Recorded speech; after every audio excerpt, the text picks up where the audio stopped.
Welcome to Downtown Sports. My name is Downtown Stephen Brown, and in today's video, guys, there's been a lot of talk over the last couple of weeks about whether or not the Toronto Maple Leafs should prioritize trading for a forward or a defenseman this season. So in today's video, I want to try to answer that question and also take a look at if they could possibly swing both.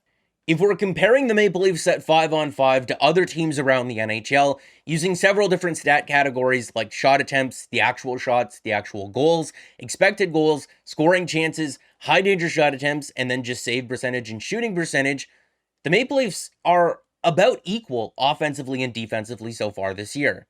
The caveat to that is that if we're comparing their actual results to the expected ones, defensively, they're about right in line.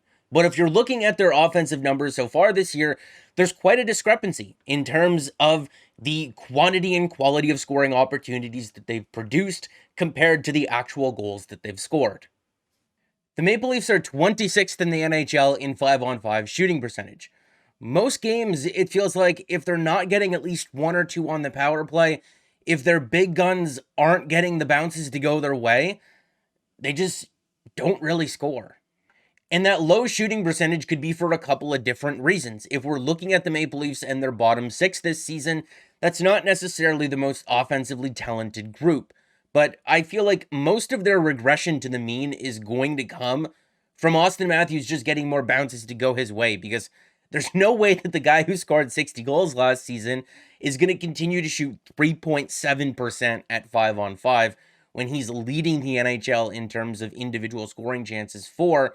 Now, I've pointed this out a couple of times in previous videos so far this season, but the Maple Leafs last year got 65 goals from Bunting, Kerfoot, Engvall, and Kasha combined. But in the playoffs, they only got 2 from that group.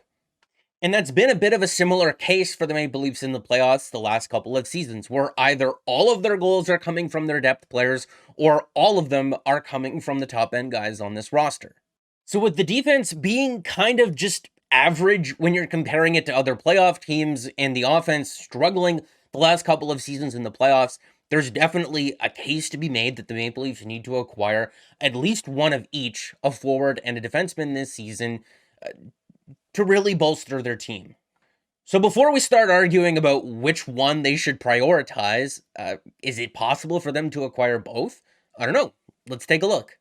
The rest of this video is contingent on Jake Muzzin remaining on LTIR for the remainder of the season. And the latest update that the Maple Leafs gave on that front was last week, when they said that Muzzin was going to be out indefinitely with a cervical spine injury, and he was going to be reevaluated in February. By most reports, and just listening to people talk about the situation, it more than likely sounds like he's going to miss the remainder of this season, if not just be done playing hockey for his career. And that's kind of tough, because if you're going through the type of defenseman that you would want the Toronto Maple Leafs to acquire, Jake Muzzin fits that description pretty much exactly. The Maple Leafs currently have $1.2 million in LTIR space that they're not using. Once Ilya Samsonov returns in the next week or so, they can then send down Eric Källgren, and if they send down Wayne Simmonds as well, which is probably likely, they could increase that space to $2.8 million. But keep in mind, that's $2.85 million in space with a 22-man roster.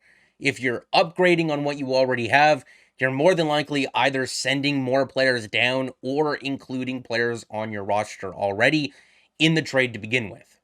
I'm not saying I would want this to happen, but for argument's sake, if the Maple Leafs were to send the only other 2 players currently on this roster who are exempt from waivers to the American Hockey League, so that would be Nick Robertson and Pontus Holmberg, they would have a 20-man roster consisting of 11 forwards, 7 defensemen, and 2 goaltenders, and $4.5 million in cap space. Nick Robertson was scratched for the 3rd straight game last night against the Buffalo Sabres, and I feel like people are getting upset with Sheldon Keefe for not playing him, but they're also looking too much into just one side of this. When it comes to Nick Robertson, he's just not established yet at the NHL level, and he's young, and he has options when it comes to calling him up and sending him down. 2 guys that are established players in this league and that don't have the freedom of being called up and sent down and that are going to be UFAs at the end of this season are Pierre Engvall and Alex Kerfoot.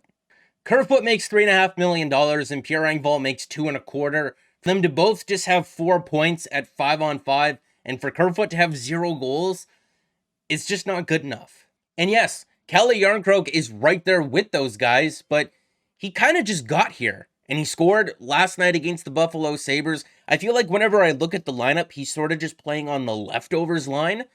And this is a useful player with a long track record of being good. I feel like once he does gain some chemistry with the line mates that he's playing with, he'll be all right.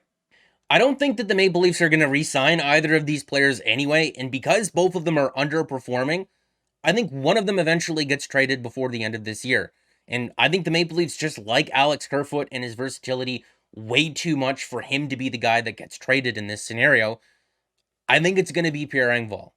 The last part of this Jonas Siegel tweet is very interesting to me because Pontus Holmberg is currently getting in the lineup over a guy like Nick Robertson. And Jonas says, right now, the Leafs prefer having Holmberg center that fourth line with Engvall and Jarnkrok. And I have a theory as to why, other than Holmberg is just playing well, because he has been.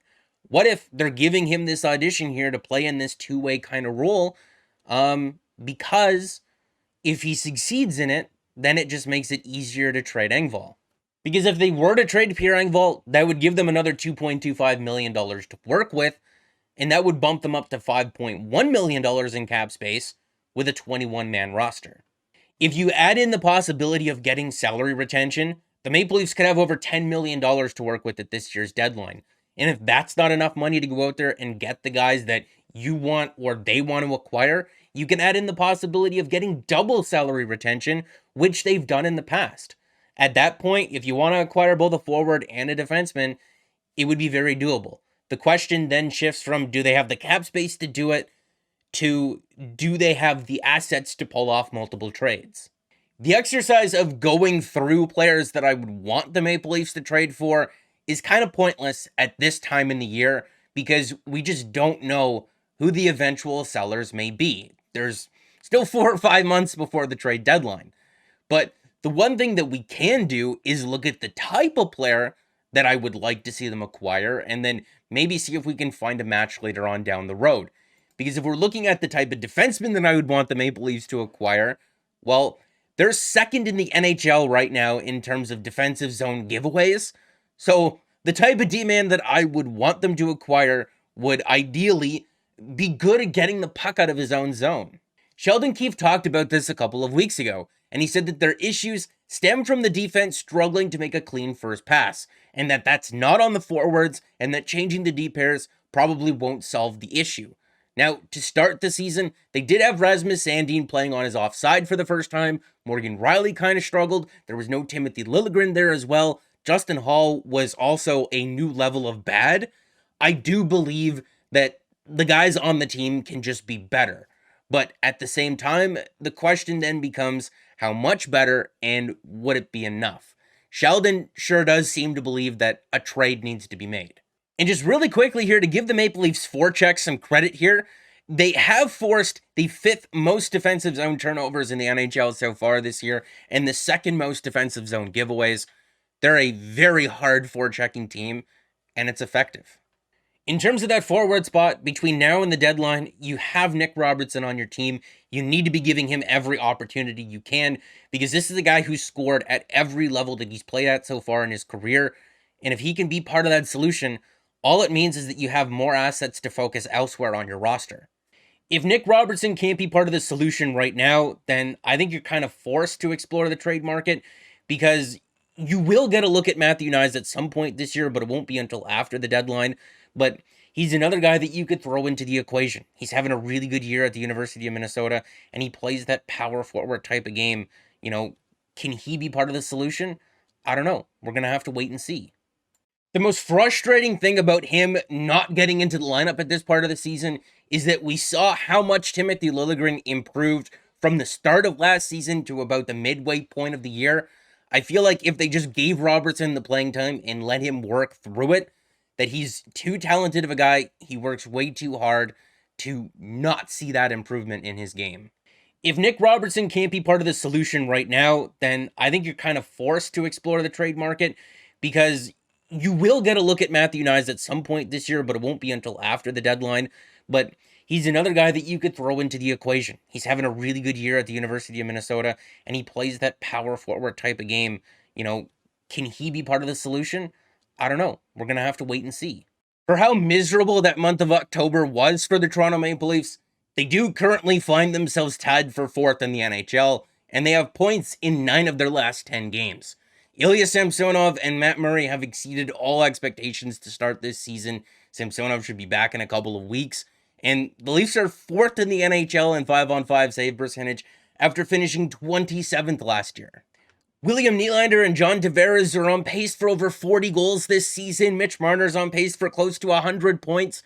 There's lots to like about this Leafs team, but that doesn't excuse the month of October that they had, because we've seen this from them year over year, where they go through stretches where you don't recognize the team, and it mostly comes against teams who just aren't very good. And that's the most frustrating part, because it's not that they're just not allowed to lose to teams that they're better than, it's the way that they lose those games, right? It's not like they play well and the other team's goalie just had a really good night, or damn it, we hit the post 5 times, right? It's not that kind of game. It's miserable and frustrating, and they just don't show up until the clock hits like 5 or 10 minutes left in the third period. They try to mount this heroic comeback, and it either works and people are annoyed, or it doesn't work and people are annoyed.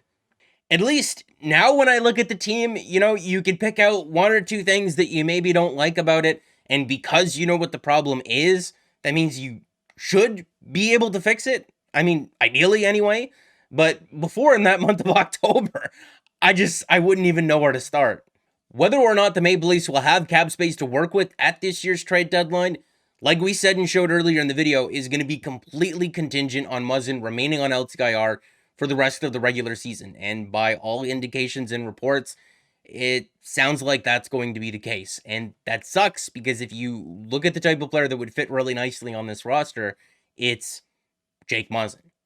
But at the same time, this is looking like it's going to be the first time in years that the Maple Leafs will actually have cap space to work with at the trade deadline.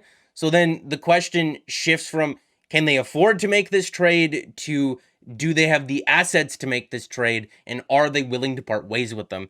And I'm sure we'll have that conversation plenty of times over the next coming weeks and months leading up to the deadline.